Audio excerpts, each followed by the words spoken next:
ഹജ്ജുമായി ബന്ധപ്പെട്ട വിശുദ്ധ ഖുർആനിന്റെ പരാമർശത്തിന് ഒരു സവിശേഷതയുണ്ട്. നമസ്കാരം വിശ്വാസികൾക്ക് നിർബന്ധമാണ് എന്നാണ് ഖുർആൻ പറയുന്നത്. അതേ വിശ്വാസികളെ തന്നെ അഭിസംബോധന ചെയ്തുകൊണ്ടാണ് നോമ്പെടുക്കണമെന്ന് വിശുദ്ധ ഖുർആൻ കൽപ്പിക്കുന്നത്.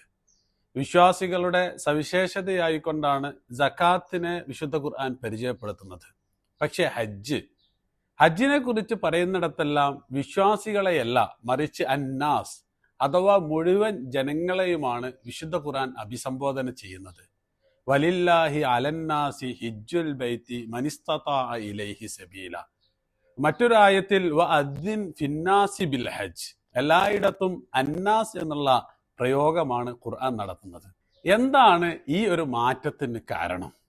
യഥാർത്ഥത്തിൽ ഹജ്ജ് എന്ന് പറയുന്നത് ഹറമിന്റെ സന്ദേശമാണ്. ഹറമിനെ കുറിച്ച് വിശുദ്ധ ഖുർആൻ പറയുന്നത് വഇദ് ജഅൽനൽ ബൈത മസാബത്തൽ ലിന്നാസി വ അംന. ഹറം എന്ന് പറയുന്നത് മുഴുവൻ ജനങ്ങളുടെയും അഭയകേന്ദ്രമാണ് എന്നുള്ളതാണ്.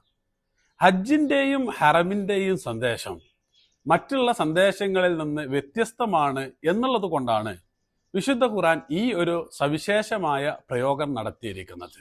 കറുപ്പും വെളുപ്പും നിറഞ്ഞു നിൽക്കുന്ന ഒരു ലോകത്ത് അവർണനും സവർണനുമായി ജനങ്ങൾ വിഭജിക്കപ്പെട്ട കാലത്ത്, ആ കാലത്തിനാണ് ഹറം സന്ദേശം നൽകുന്നത്.